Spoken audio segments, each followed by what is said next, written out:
Okay, the recorder is started. So this is a special meeting of the Old Lyme Affordable Housing Committee, January 1st, 2021. The meeting is being recorded, and the recording will be posted to the Town of Old Lyme town website or YouTube. Okay, I'll just make a couple of quick notes. This is a special meeting, so we won't be able to modify the agenda. We have one housekeeping item, and the center of the agenda is going to be on our report. So before we start, just a couple of real quick updates. First, and this will come up again as we discuss the report, but it's been an active couple of weeks in terms of public policy. I attended a webinar by Desegregate Connecticut on their legislative agenda, the Council of Small Towns for the state of which Old Lyme is a member.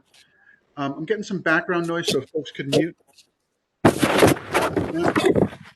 The Council of Small Towns of Connecticut, of which Old Lyme is a member, published their legislative platform. And since the Desegregate Connecticut, which is a not-for-profit organization, has published a legislative platform on their part, there's also been a response by some of the representatives, the Connecticut General Assembly representatives from Fairfield and Greenwich. So I'm not going to go into a lot of the content. Some of it shows up in the report, but I will be sending you some links for your information. Takeaway here is that this area of affordable housing remains very active legislatively and in the realm of public policy. So need to keep an eye on it. Second update is that the ordinance that would establish an affordable housing commission to succeed our committee is moving along. It has apparently gone through legal review and will be put to a vote at the town meeting on Monday, the 25th, this coming Monday. So that's moving along. That's what I have for updates. And I will send you some links for some of this legislative activity and the not-for-profit activity in public policy. Okay. So the first order of business then is approval of minutes from our regular meeting of November 16th. I'll entertain a motion to approve those minutes for the purposes of discussion.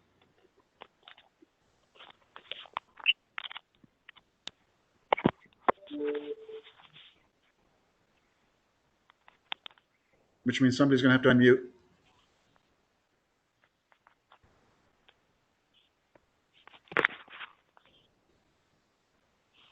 Approve. Tom Ortoliva. Okay. Motion by Tom Ortoliva. Do I have a second? Second. Who's that? John Joplin, second. Thanks, John.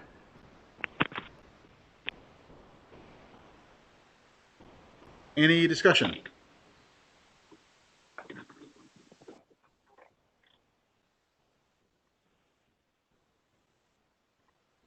Okay, hearing none. I won't poll on this one, so all those in favor, please signify by saying aye. Aye. Aye. Aye. Aye. Aye. Aye for me. Any opposed? Okay, hearing none, motion is approved. Thank you.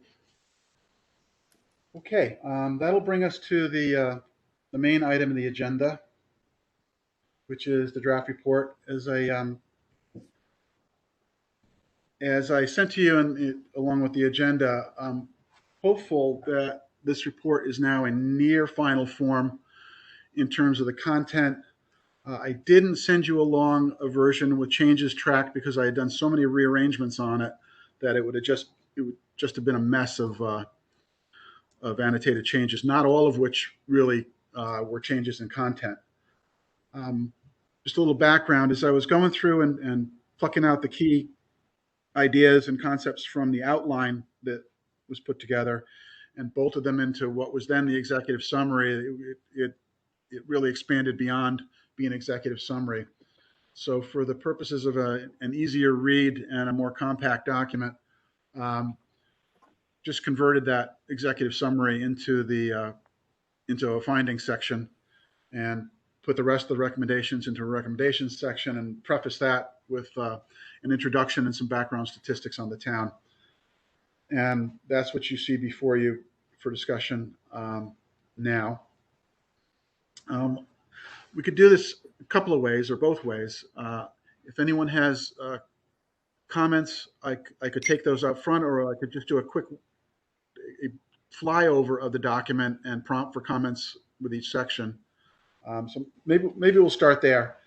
I'll just walk through it section by section, give a quick summary of what's in there, and look for comments on each.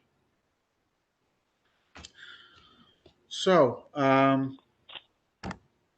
start at the beginning. The section 1, the introduction. The first paragraph is on the committee. That's essentially a lift from our progress update from last September.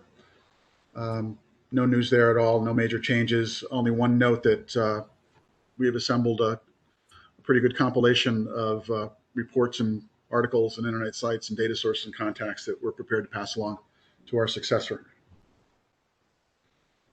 Anything that anyone would like to add or modify there? No. Looks great to me. Okay, thank you. Next paragraph is on the is a really brief lead in to CGSA 30G.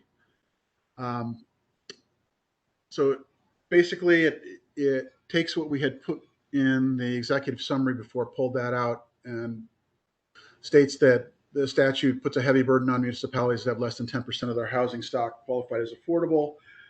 And then a new bit of information there is a 2013 report from the CGA Office of Legislative Research that I found. It's based on 2013 data, but at the time they estimated the court's rule against the municipalities that are attempting to defend appeals 70% of the time, which is a very interesting statistic. And also, there is a really good overview of the legislation that was prepared by that same office that I think will do as our detailed description, and we can put that in as an appendix. So I think that'll cover 830G for the purposes of this report, at least. Any comments or changes proposed for that?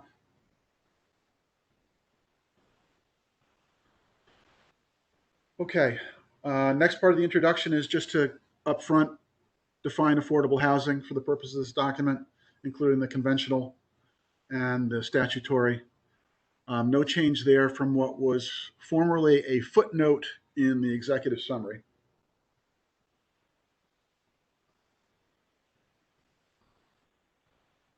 Any questions or comments or additions or edits on that? No. Okay, thanks. Okay, D, in the last part of the introduction.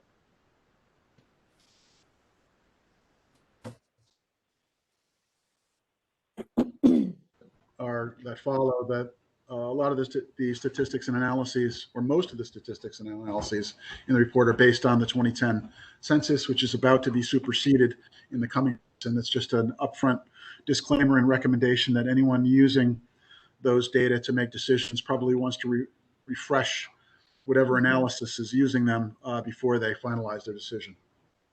Right. Okay. Michael, when do we expect, do you know when the new census data is available? I don't. I know the last thing I read is that they've delayed it until Okay. even sending it to the Congress until next month. Okay. So I don't. I would have low expectation it's going to be here before late spring. Yeah.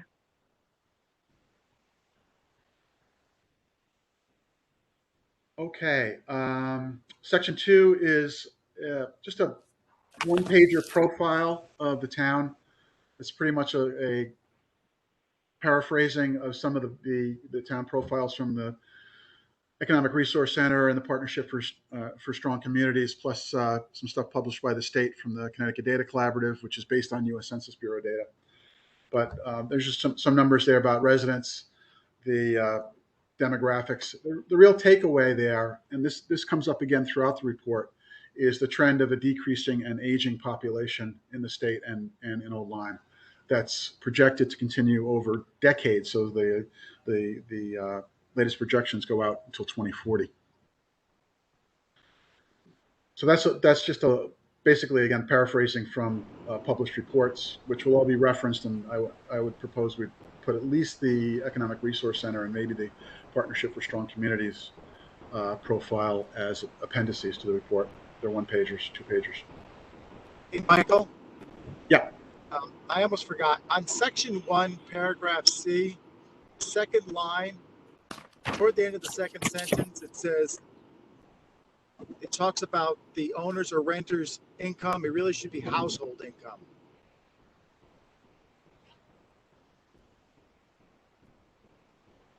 Just getting there. Affordable housing defined. No, that was number 1, paragraph C. Oh, house. So Right? just I'm going backwards. I got it. So I'll just put the word household before income, Tom. Yeah. I'm Very sorry. good. I'm while driving. It's not such a good idea to be doing this. Nope. You're got it. Captured it. Okay, we're up to section 2, paragraph B.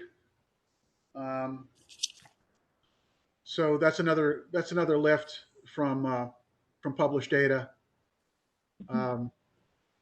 Just given the profile that we're primary residential, primary single family, median sale price of $400K pre-pandemic, and monthly rental of about $1,200. That's from the Partnership from Strong Communities. Then just a couple of numbers summarizing where we stand with respect to affordable housing. And then within that, just a profile and a recognition that most of the affordable units in town are comprised by the subsidized senior developments, and the remainder is assisted mortgages, and we only have 3 owner-occupied, deed-restricted homes, 94 to 95 by Old Lyme Affordable Housing. So that's just, again, a snapshot profile. I'll pause for any comments there. No, that's great.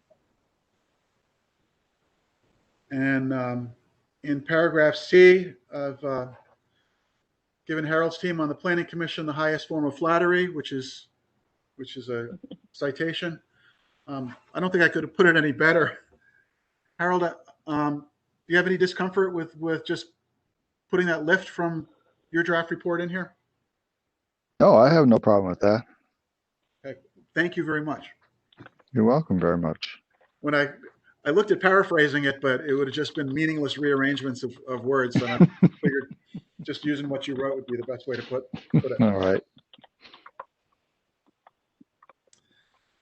Okay, so that's the introduction. Section 3 is the findings, which basically is the content and the same that were in the former executive summary with some additions. Okay, so paragraph A in there, the need for affordable housing is acute. There's no change to that. So it's basically citing the Alice report and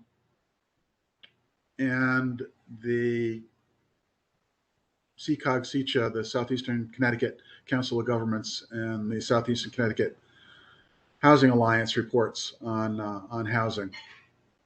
So the intent there is to establish the need. Again, no material changes from the last version. Any new comments from the committee?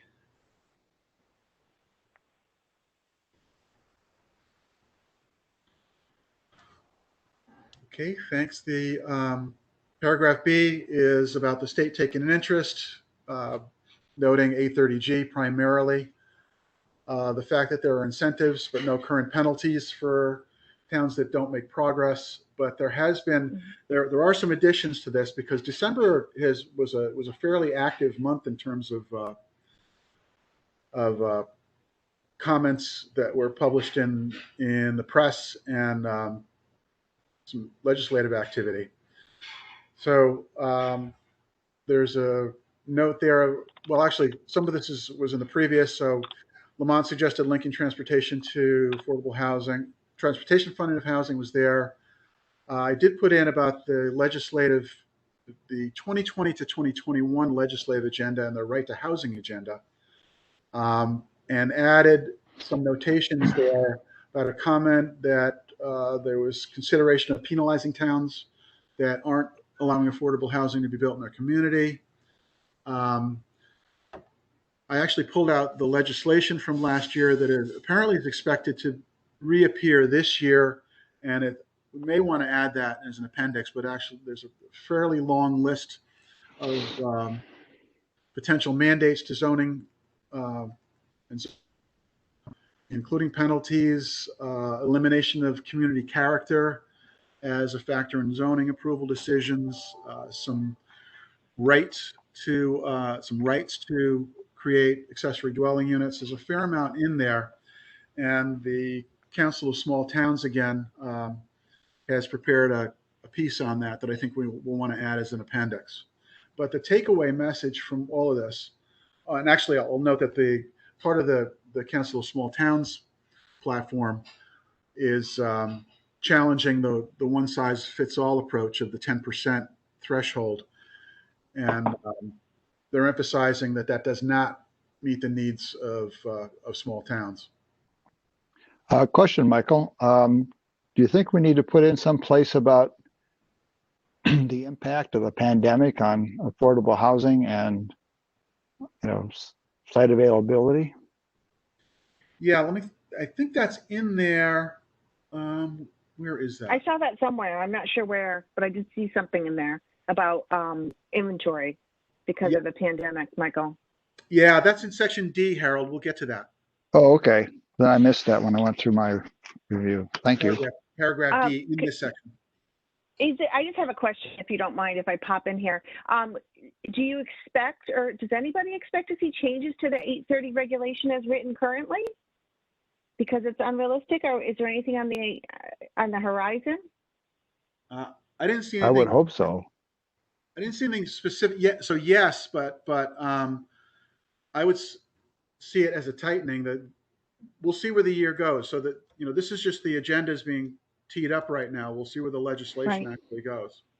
So the short answer is yes, but I'm not sure what direction it's going to go in. And I don't think any modification of the blanket 10% is in there right now, but that's being put forward by some of the advocates, the Council of Small Towns among them.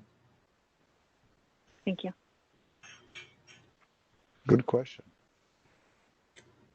I think possibly the last sentence in paragraph B might be the most important, which is the takeaway message that affordable housing is an active area of legislation and public policy that's going to require ongoing attention and engagement by town officials. And that'll show up again in the recommendations.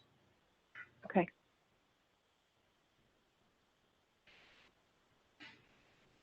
Okay, anything else on paragraph B? I mean, this was kind of a tough one because there's so much. This could be a whole report in and of itself on the legislation of public policy. So I think an appendix or two along with the key takeaway will probably get us where we need to go for the purposes of this report.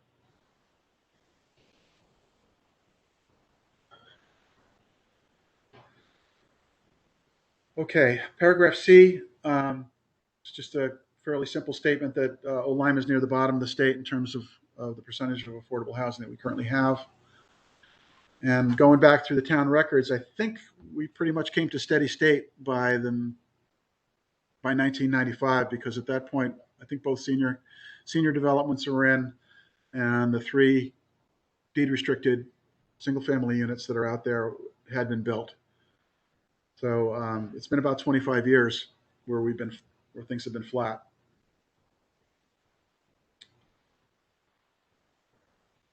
And then there's a caveat there that an ongoing lack of housing. This is no change from the previous versions. In addition to failing to meet the immediate needs of individuals and families with limited means, could have more broad effects, negative pressure on the local economy. Again, this one, there's the Economic Development Commission report from our own town that cites this, and there's that school state finance project report that's pretty extensive on the economic impact of non-diverse housing. And this is where the risk of exposure to unwanted development under 830J is raised, and the potential for additional pressure from the state in the form of mandated zoning reform or penalties.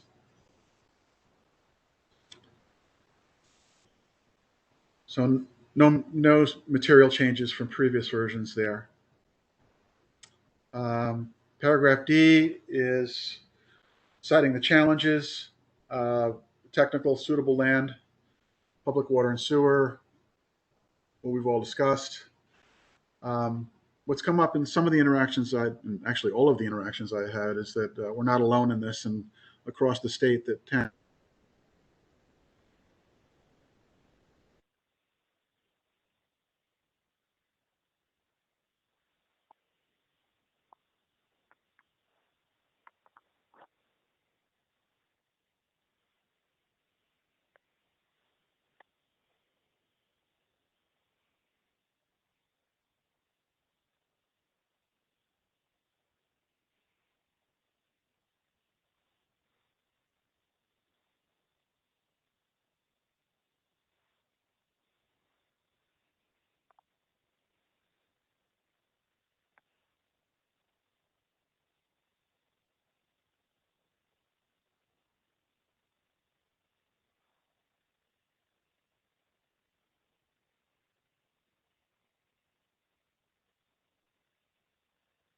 Michael, are you still talking? Because I can't hear anything.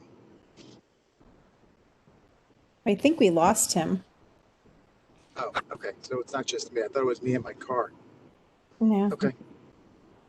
Nope, it's all of us. No, I think you're fine. We lost him. Maybe he should use his cell phone instead of using whatever he has for broadband.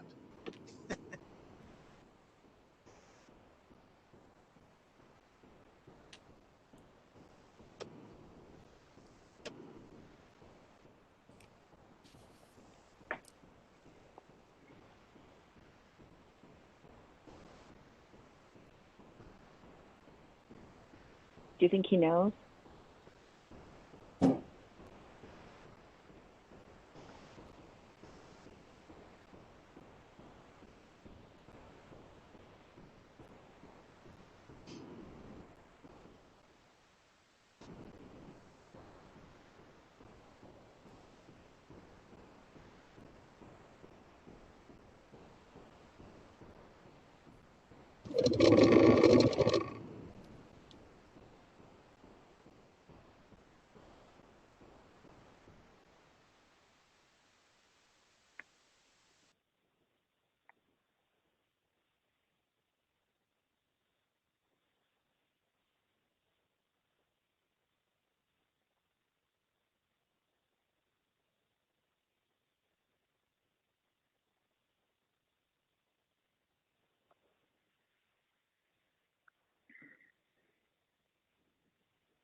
folks, can you hear me again? Hi. Okay, how long have I been gone? Maybe what, 4 minutes? I don't boy. know. Okay. We're into What's the last section thing you heard me 4. say, Karen? I thought you were all just sitting real quiet. Okay, what's the last thing you heard from me? We were on section D, and we were talking about the pandemic. Okay, so it hasn't Right. been that long. No, Good. we were talking about limits and challenges to Old Lyme. Okay, so that was where I was saying that where reference to the pandemic was, Harold. And Yes, yeah, I went through that and highlighted it. Yes, thank you very much. okay. And Karen, in case I drop off, I've made you co-host. Because if I saw that. Yep. if there's only one host and it drops, then the whole meeting drops, and then I'd have to try and get it restarted again. So we're Got it. redundant.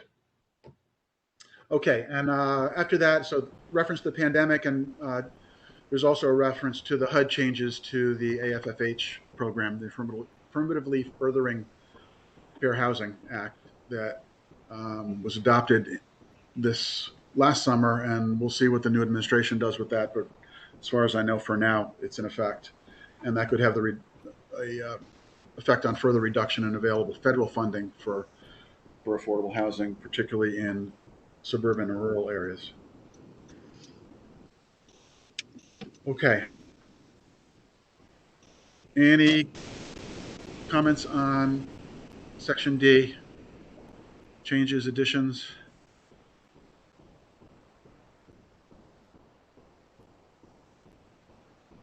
I think one of the things that I find that need to be noted, and I'm not sure is noted in here, is the fact that the restrictions from the 830G for an older town like Old Lyme are particularly restrictive. What's the date that they use? 1990. 1990. So area, in a town like Old Lyme, that's a lot of our real estate, right, Tammy? Yeah, no, you're right. It definitely is.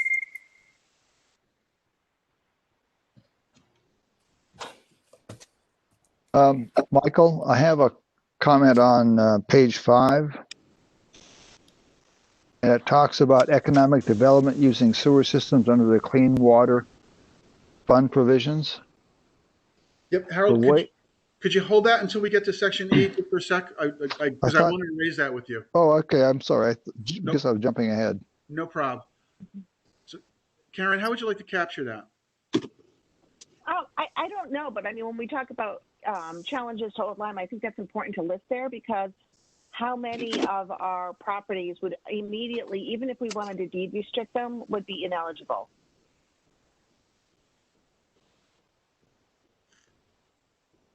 Most, I wouldn't you understand. think?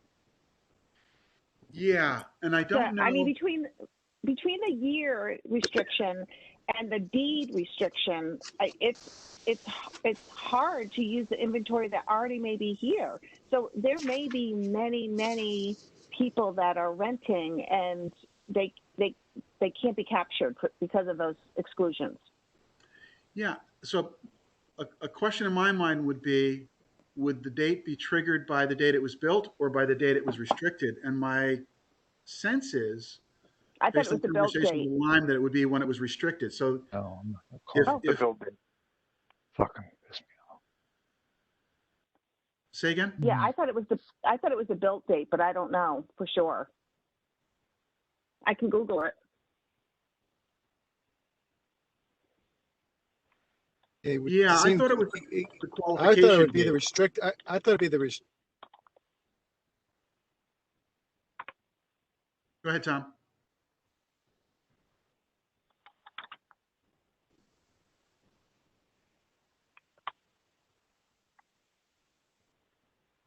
So my understanding, at least from talking to folks in Lyme,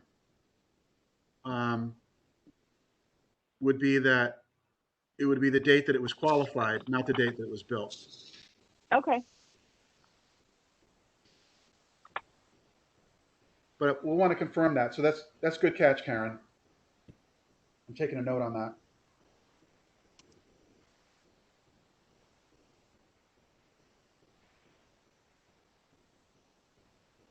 So qualification was built for the 1990 cutoff. And actually, I think 1990 is the cutoff for a moratorium, not for qualification for an exemption. Okay. Because that's the baseline to compute increases or growth to qualify for a moratorium.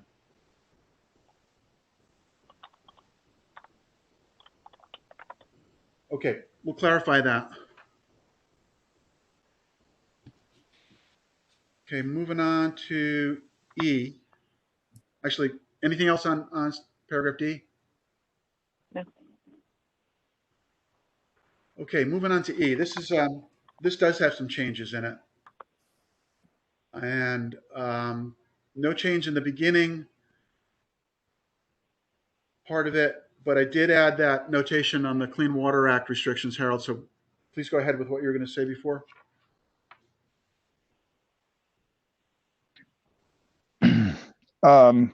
The way that where they were putting the sewers, were approving the sewers for the shoreline communities, those with their own charters. What they said is that based on the Clean Water Act, the sewers could not be used for economic expansion. And so I think we need to, I think maybe we might want to think about leaving that out. Because it says in economic development using sewer systems under the state clean water fund provisions. And the way the state provisions are currently written, if I understand it correctly, is that they are not to be used for properties that can't already support a underground septic system, and they can't be used for economic development. So we might want to consider changing that a little bit. I can So go back and I'll try to get some more information to you in the next couple of days, but that's what I remember from reading those documents. And so I'll try to find out where it's in print, and I'll get that to you. Okay. This also came up in the Council of Small Towns platform, where they're calling for some relief on the constraints of using sewer systems for housing. Economic development? Yeah. Okay. Well, maybe we just, if that's the case, or state the possible expansion of using the sewer systems under the Clean Water Fund provision. Yeah, the context there was the recommendation that the town consider leveraging public water for additional affordable housing, leverage public water and sewer systems where possible within the constraints. So the intent there was just to raise the awareness. Raise the issue, so to speak. Yeah. Okay. Well, I'm fine with that. Just raising the issue is a good idea. Yep. Because right now, when we looked at this, again, going for the sewers for the chartered communities, the agreement between the WPCA and the state, especially with the Clean Water Act, again, it was not to be used for economic growth. And so that might have to be considered. Yep. All right. Good. So the most recent version of this paragraph also really highlights accessory dwelling units, and also the notion of conversion as a means to very efficiently get new affordable housing without the need for additional land and possibly additional water or sewer or septic capacity. Well, that goes into a lot of the changes in zoning regulations. Yep. To make some adjustments to that, the setbacks and everything else. So. And that's tied to a recommendation down below. Yep.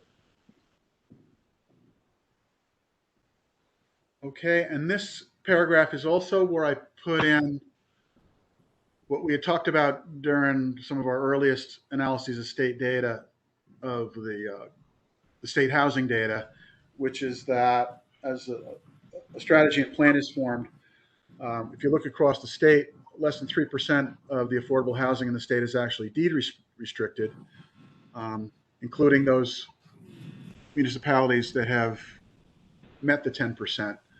So again, this is just a raising of awareness that the solution to growth is unlikely to be successful if it's solely based on building more deed restricted units, and calls attention to the need to seek additional government assisted housing. And I think that ties well with the need for additional senior housing, which is where most of our government assisted housing is right now. So that 3% directly correlates back to deed restricted owner occupied?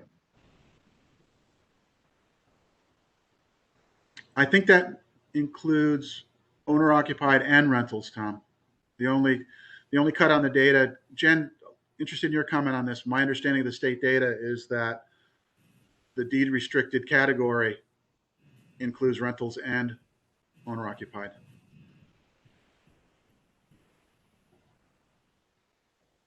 Jen, is that your understanding too?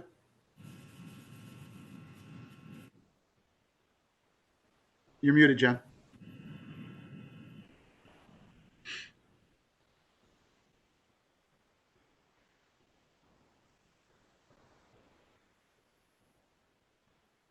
I see Jen's out there, but she may not be able to hear me. But Tom, that's my take, is that deed restricted includes both the deed restricted category of the housing that's in the appeals list includes both. Okay. So again, this is just awareness raising that if developing a lot of deed restricted units is a good way forward, it hasn't been used anywhere in the state. Right.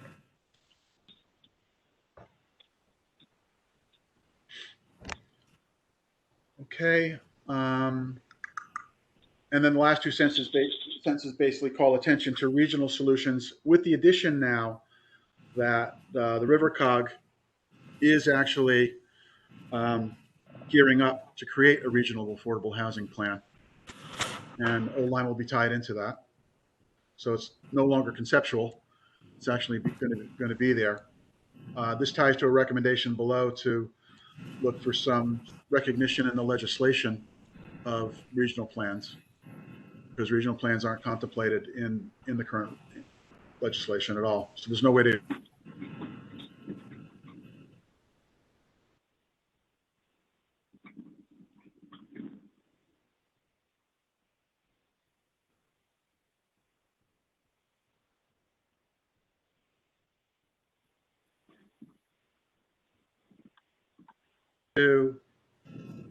whoop. Am I still with everybody? Kind of. Yes. Okay. Here. All right. So paragraph E tries to tee up a fair number of the recommendations around regulatory flexibility that appear below it.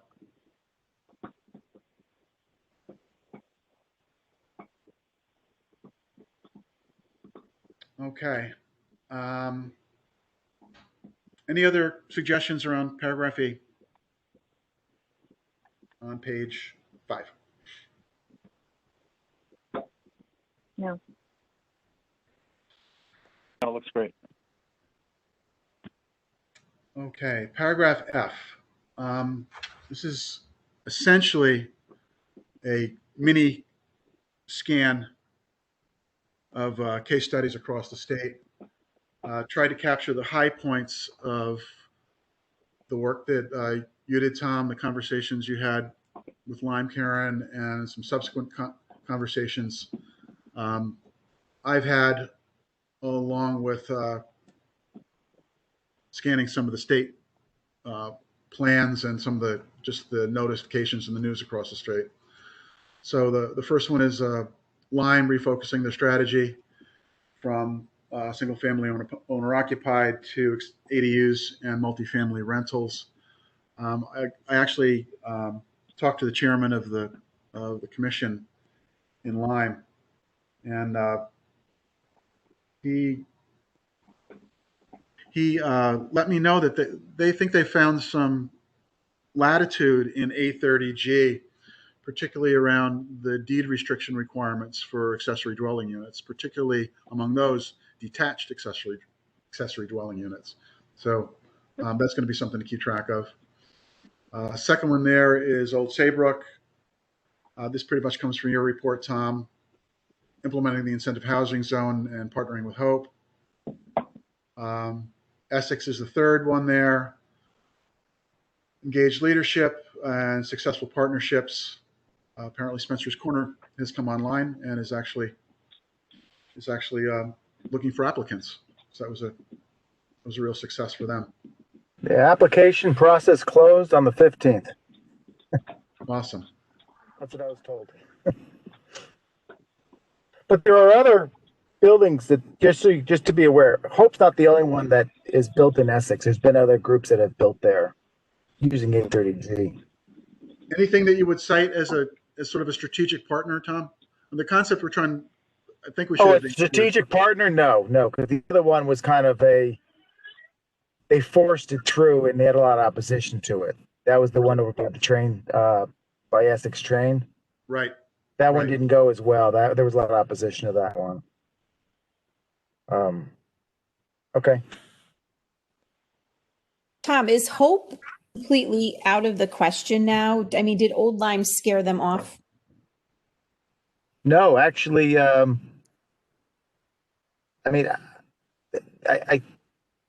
think the Congregational Church is trying to get them to come back Okay.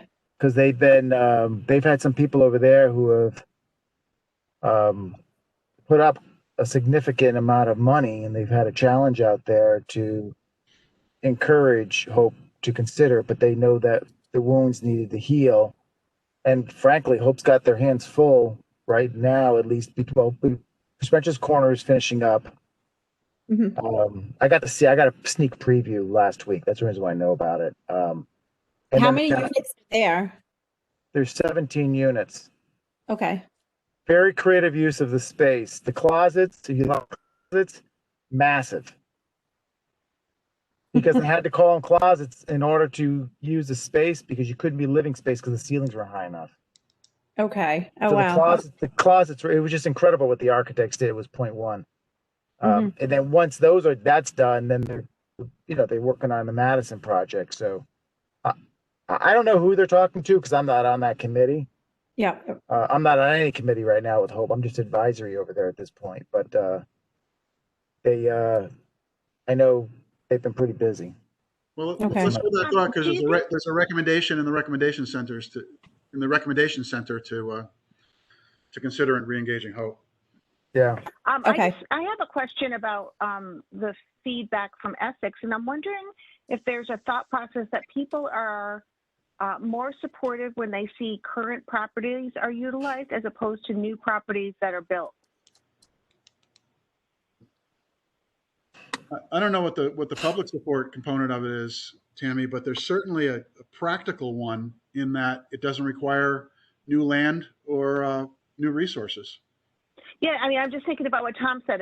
Both projects were virtually in Essex. I mean, I think maybe Spencer's Corners, maybe Iverton or Centerbrook, maybe at that location, but it's all the same town, but one was supportive and one that had some challenges. Yeah. Interesting question. I didn't get enough data to. Well, if you take the case in point then of Old Saybrook, where you had opposition to all the condos by the train station, there was a lot of opposition to those, but there wasn't any really opposition to the ones over by Ferry Crossing or down by the harbor. I definitely agree, though, Karen, that taking an existing building and making it viable is a great way to go.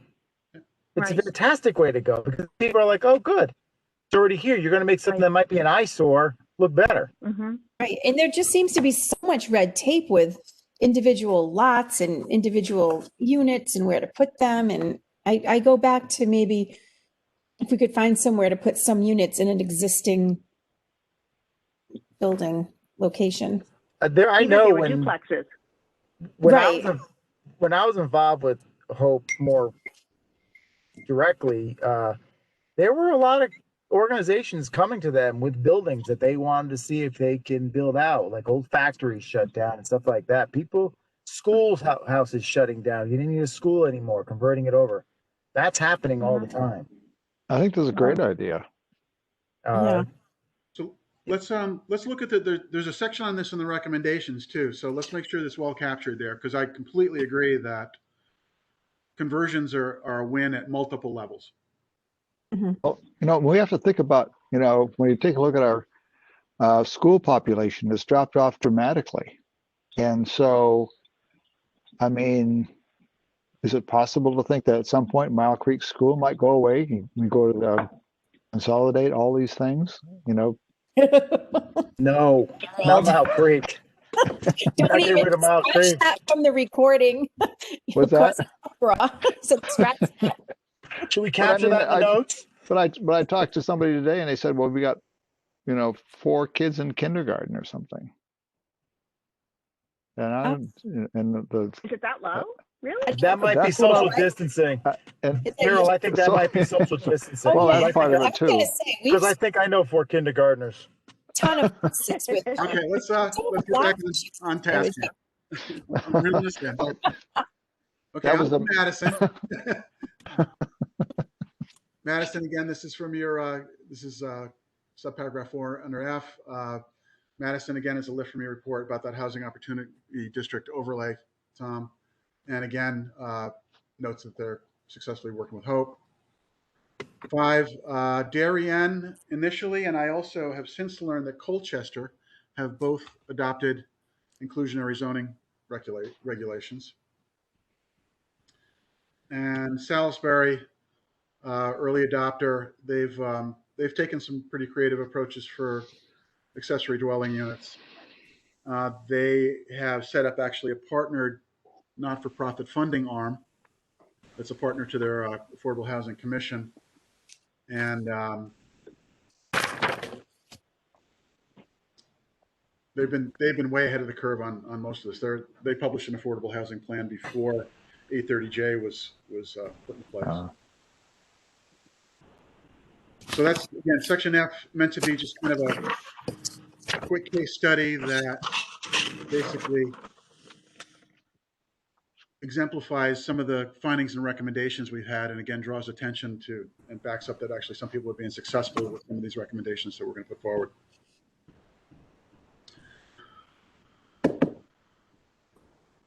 Which brings us to the recommendations. Actually, let me just do a quick pause on section F there. Did I miss anything major from your work, Tom, or Aaron, from your conversations, or anything that anyone else is aware of?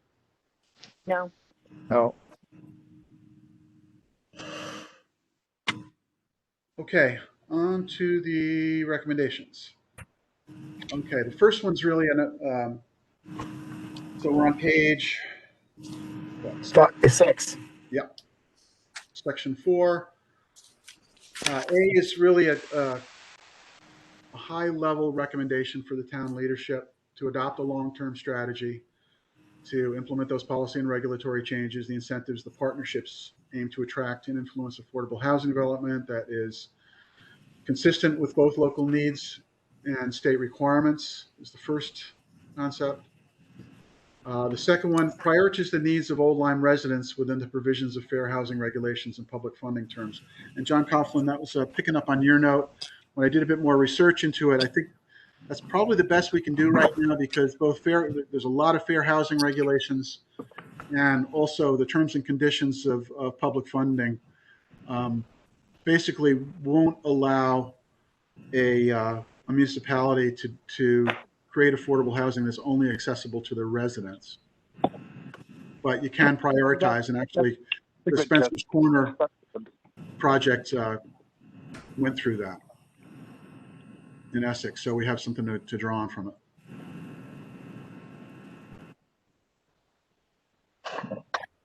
The third sub-bullet is a link to the Plan of Conservation and Development, that our strategy would align with our overarching strategy for conservation development. And the last one is a call to proaction rather than waiting for proposals from developers to move forward. So A, again, is just a general call to the town leadership to engage this proactively and have a strategy and plan. B follows on, and that's to form the Affordable Housing Commission, which I hope actually it's been accepted by the Board of Selectmen as a recommendation based on our interim report, a progress update. And it's up for a vote on Monday. The ordinance has been approved legally, so we'll see what happens on Monday, and hopefully it'll be good news. Sub-bullet there, it's a further recommendation that the successor commission work with RiverCog to do two things. One is to do a full build-out analysis for Old Lyme.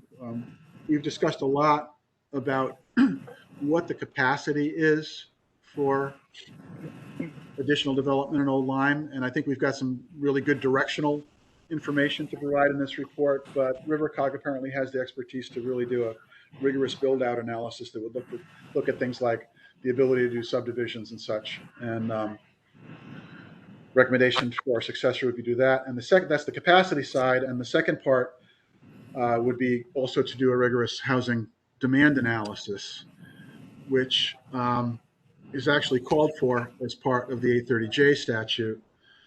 And actually, if you look at that CCOG-CCHA housing needs analysis report, that has some really good methodology associated with it.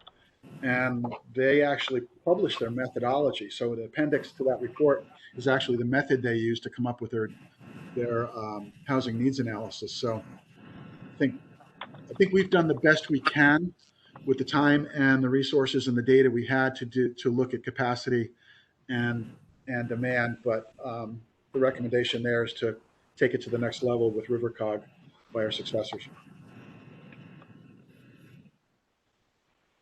So that's the two overarching ones. Any comments on either of those, A or B? Nope. Okay, C, we might want to talk about this one a little bit. So this is where our goals discussion is captured. And there is a fair amount of new material in here since we last talked. But basically, the recommendation is to set goals for increasing the availability of affordable housing in Old Lyme. And it lays out two approaches here, two possible approaches. One is based on statutory thresholds.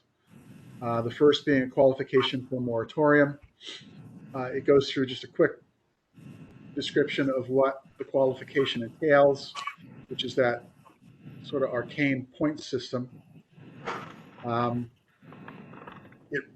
The answer to how many units would we need to qualify for a moratorium is the legal answer, which is it depends on what the specific nature of those units are, but it looks like it'd be about 50 to 100. The comment there is that the moratorium could help the town to focus on the town strategy for moving forward without necessarily needing to deal with proposals that came in that weren't necessarily aligned with that strategy during the period of the moratorium, which would be 4 years. But the caveat is that the risk of a negative perception if the town overtly or explicitly seeks a moratorium to put aside the notion that that moratorium was designed just to avoid developing affordable housing and that it would actually be there to help it. There's also the notion that a goal of that magnitude could be achievable in a 10-year plan, especially if that proposal to create the new development with something over 60 affordable units up on Hatchet's Hill was successful. So that's the moratorium statutory threshold. And then following that is acknowledgement of the 10% threshold, which would require between 500 and 2,000 units of affordable housing, depending on the percentage of affordable among the new units. If it's 30%, it would be on the upper end. If it's 100% affordable, it would be towards the lower end.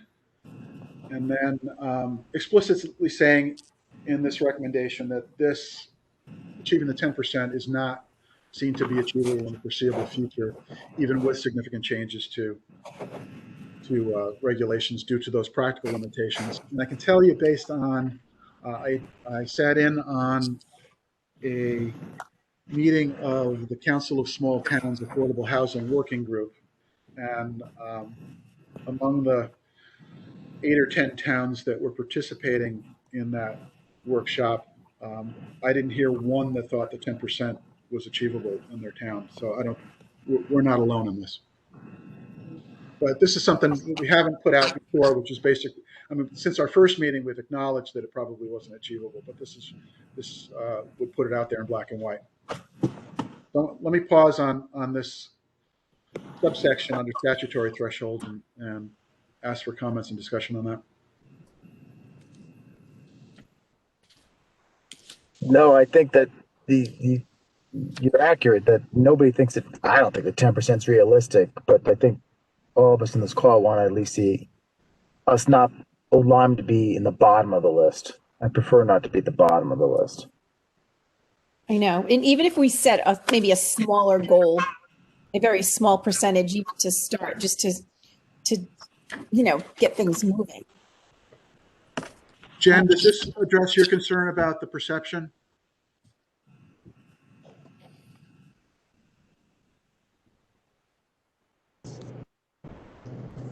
Oh, yeah. Hey, Michael, this is Jen. Yeah. Yeah. Yeah, I think that's correct. Yep.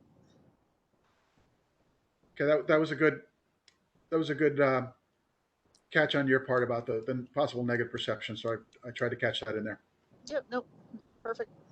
No, I agree. We don't want to be on the bottom of the list, but when you take a look at how much available property we have to develop, that's a challenge.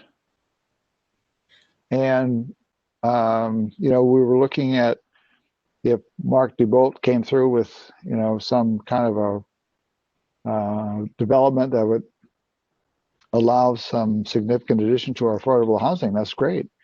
But if we can't support it just because of our land availability, we shouldn't be penalized for that. Where does that stand right now? I haven't heard anything about that. Just that one time we had our meeting. Still, as far as I know, it's still in very early planning stages. Okay.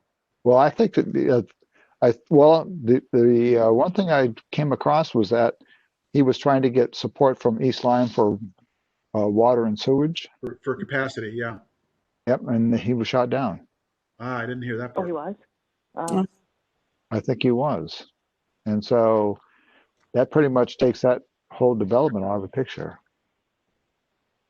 I can go back and take a look, but if I think we go to CT Examiner or something like that, I think there was a meeting and he was not able to get support from East Lyme. So does that mean any other project will be denied the same type? Well, that really restricts it, because if he can't get water and sewage up there, right, then it has to all go to septic systems, and that's going to greatly reduce the amount of units that are going to be built. And the cost of putting those systems in with that geographical terrain that's up there, everything's going to be very expensive, and they're not going to want to build affordable housing. Well, the only way they'd be able to do it is they'd have to go more the not-for-profit route and take state or federal monies or other entities that support affordable housing, so they can help subsidize the cost of the building of them, which then makes it so that you can build them. You're right and correct, and that's what they did over in Essex by the train station. They got, there was funding that they got from the state tax relief and stuff, as I understand it, to help support the construction of those units. By the train station? Yeah. Wow, I'm Very surprised to hear that. I didn't know that. Well, I went on a tour with a bunch of people, including the other officials from Old Saybrook and other towns, and so they were talking about they were getting some subsidies, for doing the affordable housing. So we should probably would think about having. Well, that should be some of the things that we might want to check into. I mean, I know that's how they built Ferry Crossing, and that's how Spencer Corners was done. I know those were done with a lot of grant dollars. I didn't know I thought the train station was strictly a commercial for-profit organization who put in affordable housing so they can get the density they wanted. But you might be more in tune than I am because I wasn't really involved with that. I was kind of. I went through that walkthrough probably about at least 2 years ago, maybe. And so my memory may not be totally accurate. So we probably check into that. In any case, for the purpose of our report, we certainly can't take that for granted. The second part of the goals is, so the second potential approach for determining a goal would be a defined increase over time, which is what Essex used in their plan, and so did Salisbury. And actually, both of those towns targeted 5% from their current 2 and change percent. And I expect that's where Old Lyme will wind up going, but I don't think that we can recommend a specific goal at this point right now with the information we have in hand until we get that demand and capacity analysis at a little bit higher level of accuracy and utility. So basically, the first part is the first approach is statutory threshold. The second is a defined increase over time, which would require additional thinking to set it. But the main goal is, or the main recommendation under C is to set a goal and go through the process of doing it.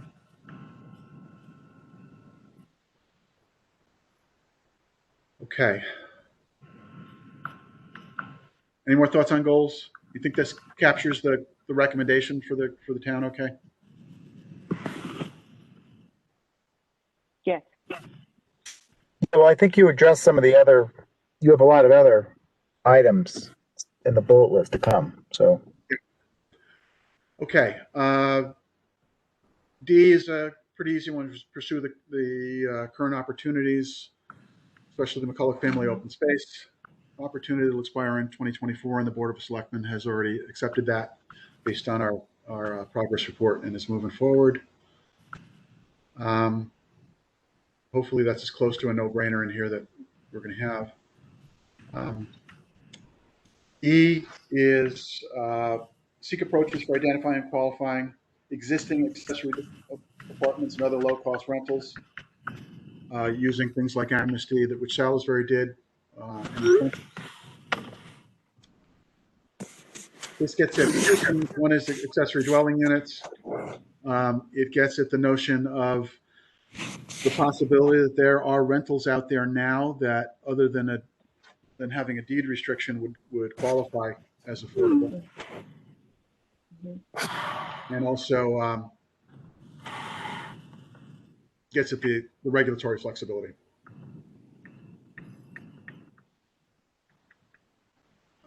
G is picks up on Old Lyme Ordinance 401, which already gives some incentives for the first subdivision of an existing property if it's designated for affordable housing.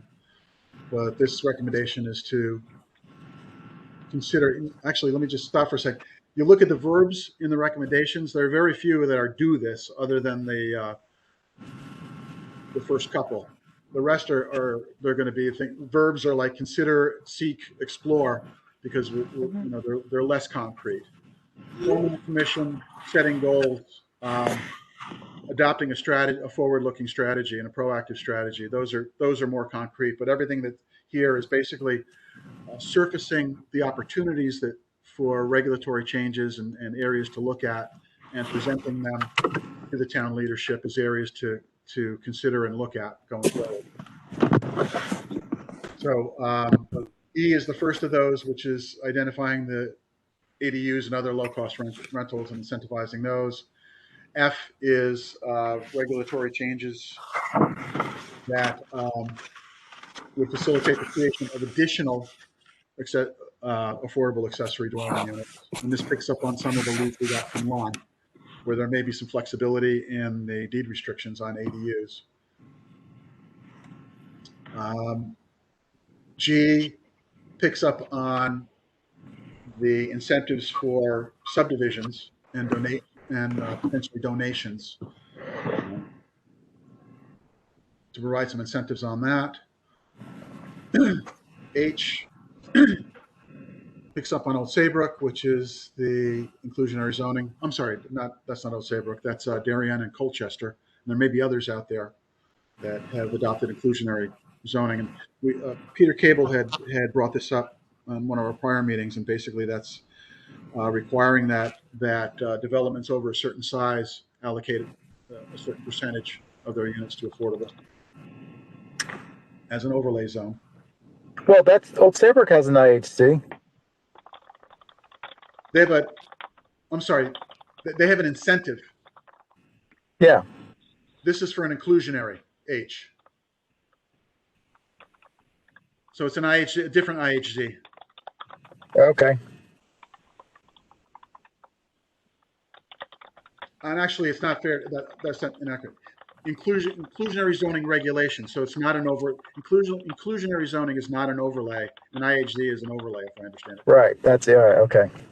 Inclusionary zoning would apply to developments over a certain size, needing to allocate some percentage of the units within that development to affordable. And again, the verb here is consider. I is housing opportunity district, same thought there, using Madison as an example. J is the Old Saybrook example of the incentive housing overlays. Again, this is taking advantage of commercial areas or sewer infrastructure, and this is where the citation, a more specific citation of the regulatory barriers imposed by the Clean Water Fund and the State Revolving Fund is brought up, and recommending that this would require some consultation, some additional diligence, including consultation with the county. K is seeking partnership, and this calls out specifically Hope Partnership and Habitat for Humanity as recommended initial contacts. L is seeking opportunities to attract additional affordable housing for seniors, including government-assisted rentals. Michael, So- it's Jen. I'm getting a lot of feedback. If maybe everybody could just go back on mute, that would be great. Thanks, Jen. So if everyone can mute, please.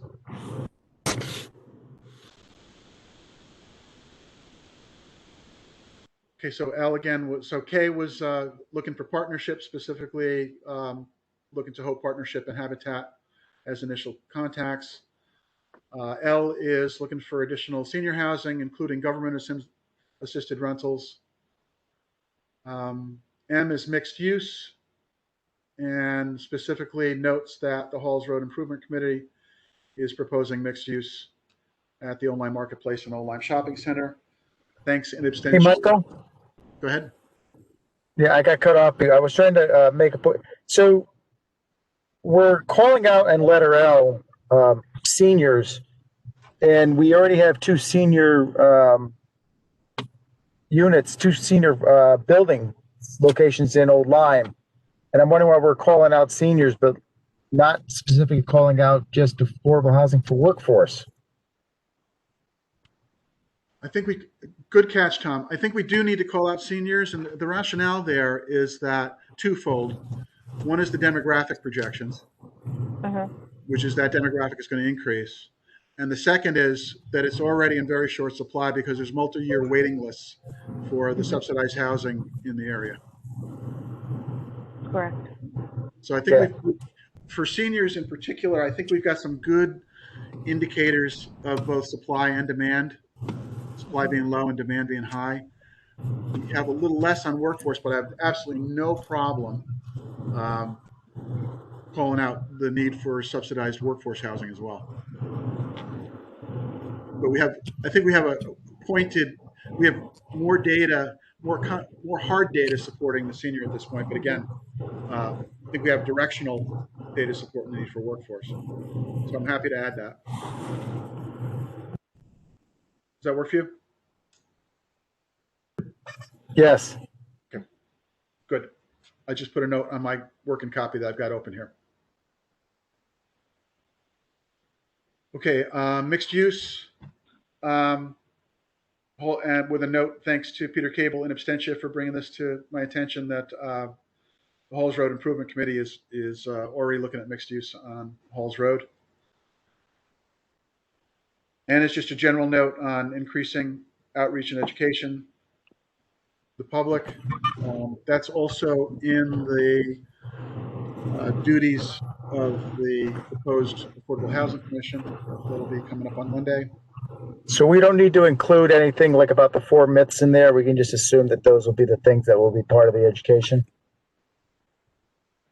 Yeah, if you want to specify that, if any specifics on that, Tom, I wouldn't have any problem with that. Okay. All right. You want to send me some suggested wording on that? I'll bolt it in. Yeah, it's pretty standard. Okay, no problem. I'll send that. Cool. Okay. Goes back to engaging the regional initiatives, specifically the River Cog regional plan, and also to seek opportunities and legislative support for regional cooperation. P is engaging with, so you see, starting at starting at M, starting with N. This is more of the outward looking than the inward looking. P is engaging with the Council of Small Towns, and again, engaging with our local reps from the Assembly to maintain awareness and influence over the legislative agenda and public policy. Q is, okay, now we're getting into, so P is the last one that is fairly concrete. Q, R, S, and T, let's have a quick talk about. Do we want to consider, do we want to add a recommendation to consider opportunities and approaches to use town property for affordable housing or conversion? I'm not sure if we have any specifics to offer, though.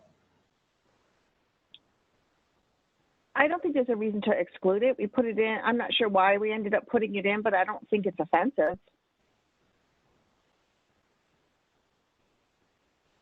I agree, Karen, but any other comment?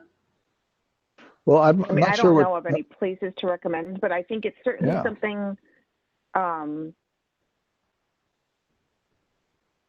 particularly if someone was going to donate land to the town, if the town leaders are thinking to themselves and affordable housing in the back of their heads that it could be a win.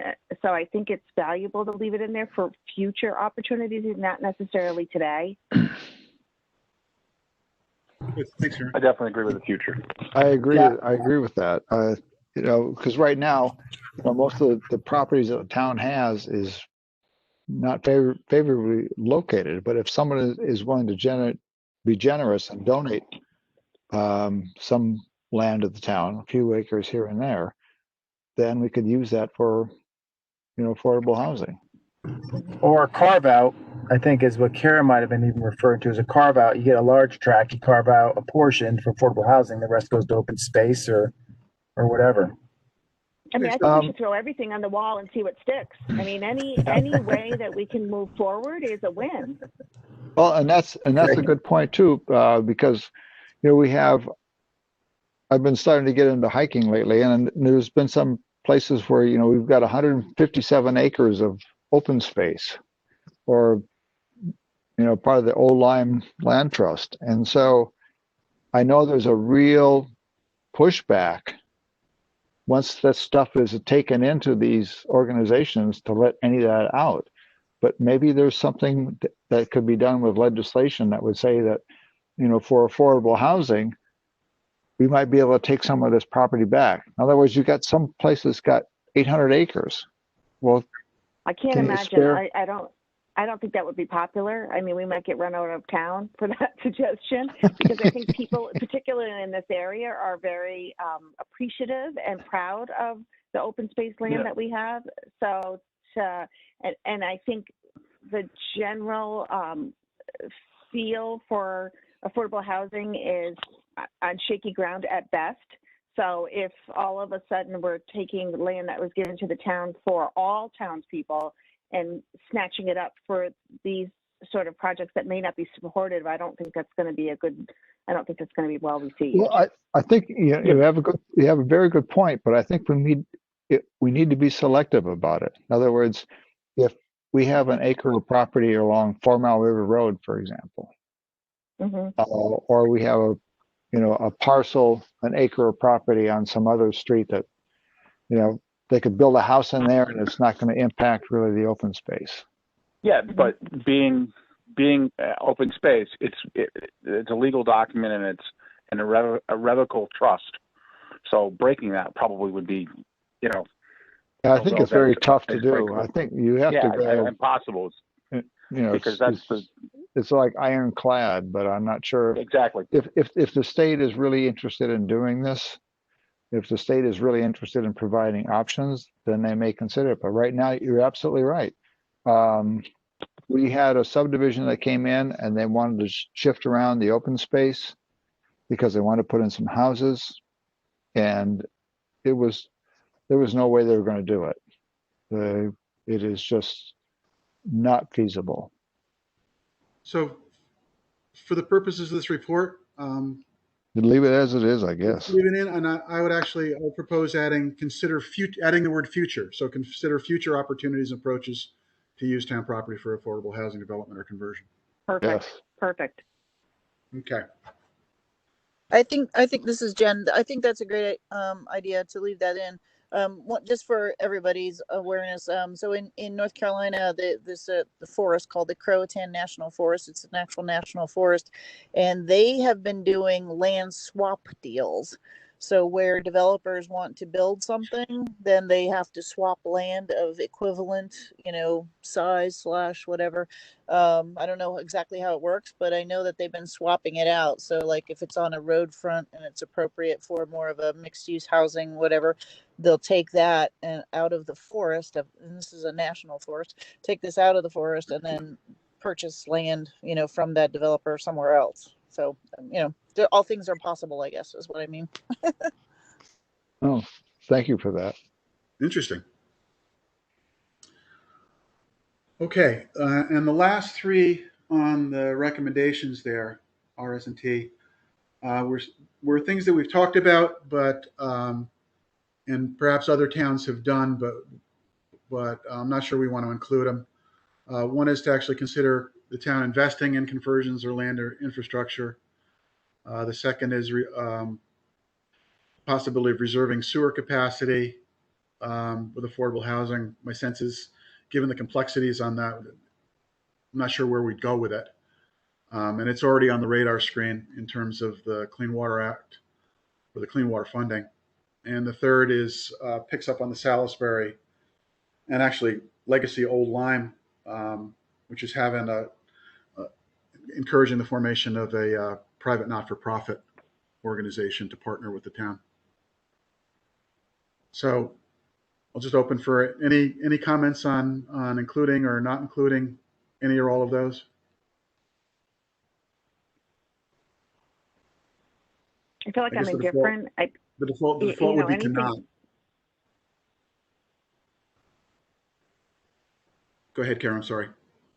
That's okay. I'm not sure that I'm indifferent to any of them. I mean, anything that would move us forward is worth consideration.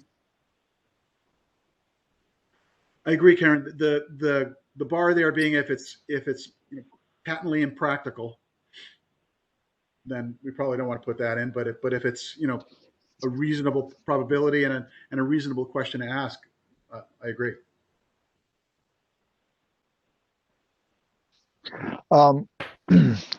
Michael, I have a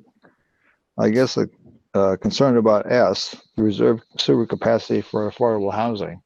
Right now, we're looking at developing 2 lots where they're going to be putting in septic systems, and if we were looking at sewers, we'd have to be looking to East Lyme and New London, and Right. so I think that's going to be a real challenge and a real non-probability, quite frankly. So I might just suggest that we might just drop out S. That's what I'm saying.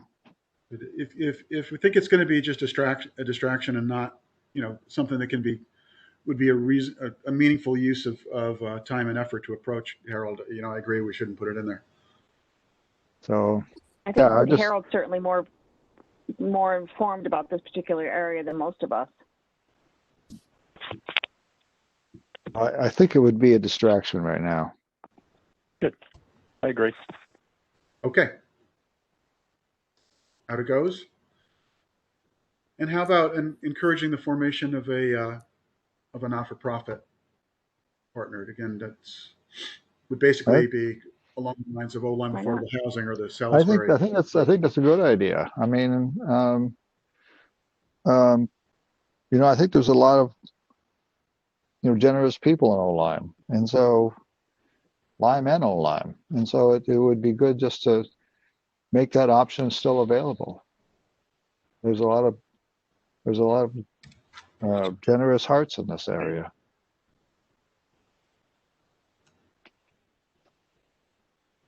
And basically, that's how the affordable housing thing started. There were people that took it upon themselves several years ago to form this whole system. I agree. 100% of our deed restricted units have come from that kind of effort. Yeah, all 3. And so it's I think that's a very good thing to continue to put in this. Okay, and it goes. So we've reached the end of the recommendation list. Are there any additional recommendations that I missed from our discussions and all the notes?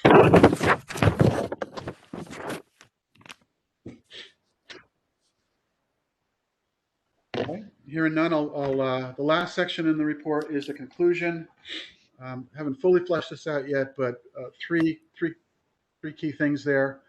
First is just acknowledging that the findings and recommendations of the report are a start, and they're aimed to lay the groundwork for a formal affordable housing plan.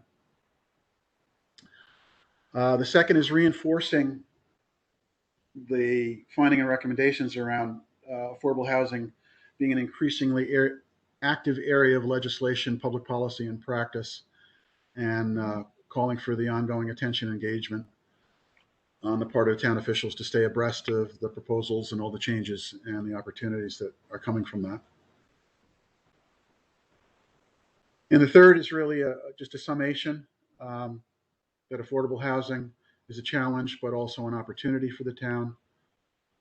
Cites that multiple studies project a long-term demographic trend towards aging population, along with a decreasing population and the number of taxpayers and families that would be needed to sustain a top quality educational system and the other institutions and services and amenities that contribute to the quality of life in town. And that a commitment to and investment in affordable housing will be an important component of a strategy to meet the basic needs of our residents while preserving and enhancing the quality, diversity, health, and sustainability of our community and culture. That's the final word in the report. So this is something there's a few ideas in here that we've discussed as part of our larger discussions, but I'll just open any discussion or suggestions on that conclusion.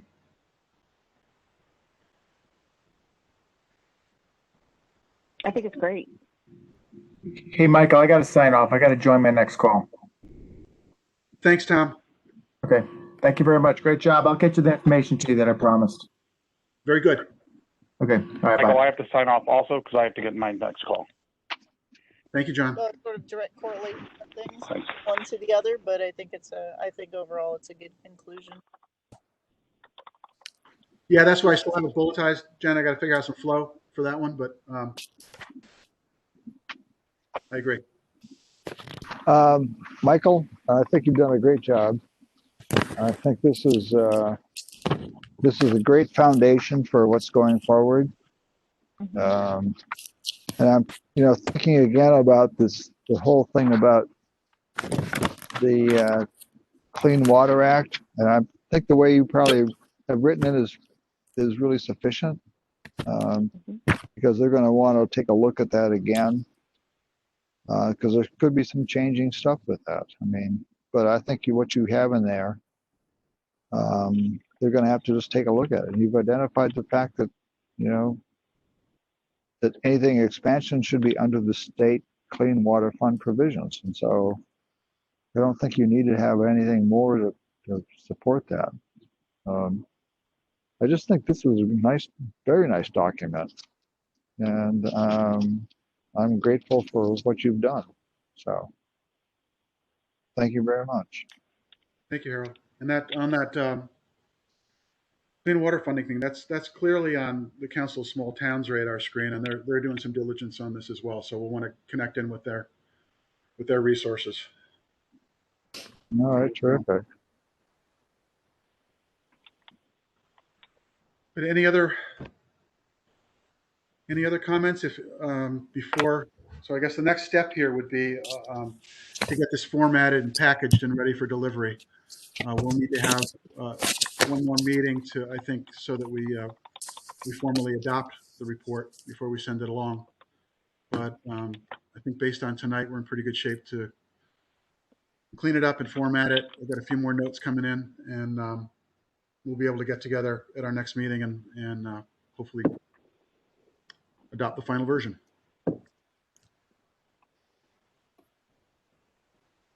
And thank you, everyone. I mean, this is all the product of a lot of work and discussion and research that went on the group. So I think we got to a good spot. And I went back and looked at our charge, and I think we've checked most of the boxes. And where we haven't, we've given a lead for how to check it in the future. A quick question. Now, this is going to the first the town meeting this Monday? No, this is going to be delivered to the Board of Selectmen as the work product for our committee. On Monday? No, not on Monday.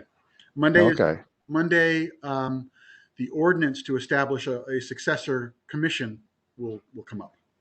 Okay. This report still has a ways to go before it goes, and its audience is the selectmen. Got it. I wasn't clear on that. All right. Okay, so we'll wrap this agenda item, and thank you very much for all the engagement and work. Thank you very much. Before the last item on our agenda is public comment. And before we go now formally, I see that, nope.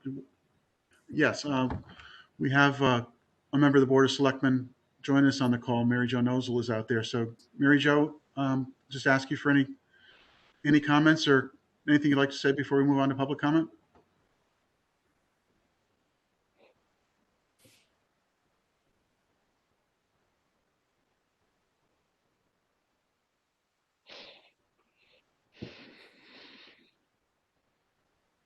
If you can hear me, Mary Jo, you're muted.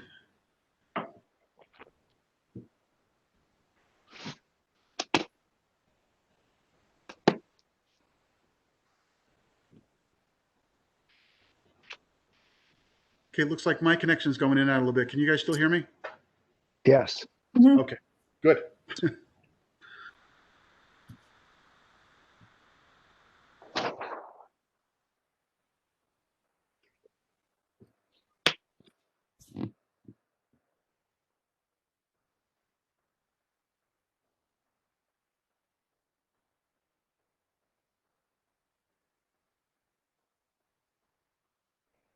I think we lost him.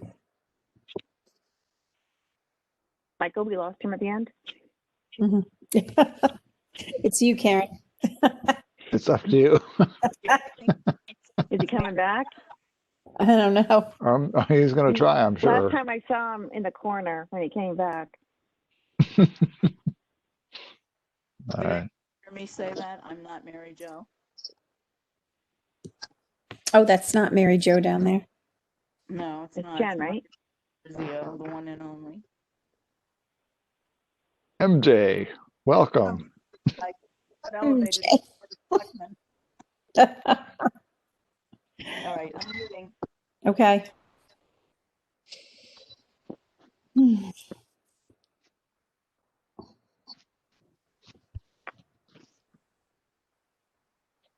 sending him a text. Because last time he didn't know.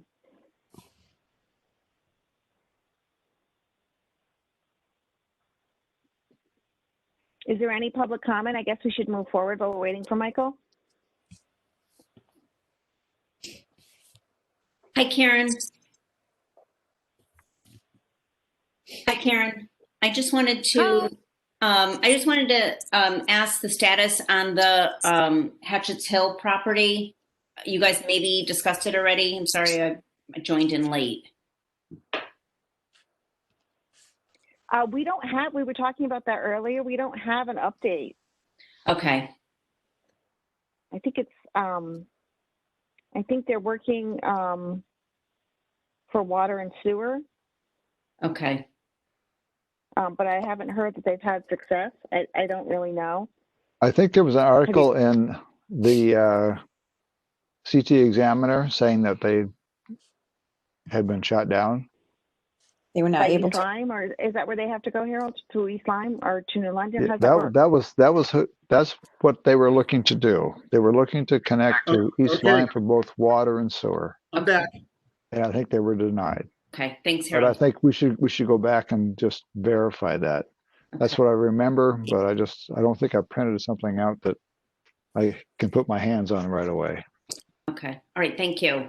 Okay, I'm back in. Did I miss some public comment, Harold? No, there was no public comment. Well, we're just talking to Deb Zarnecki about the Hatchet Hill project. Okay. In that So we case, really don't know. We don't have anything to share, quite frankly. okay. In that case, I'll entertain a motion to adjourn.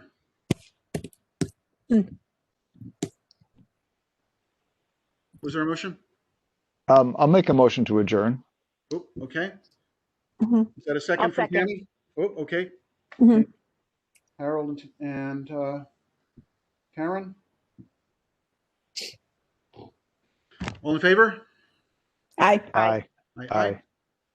Any opposed? Hearing none. Thank you. The meeting is adjourned. Thank you very much, all. Thank And you. I'll send out a final version within, well, prior to our next meeting, which will probably be our last meeting. So there we are. Oh, Okay. what's the date of that? Do you have one? Yeah, it's on the calendar. Harold, hang on one sec.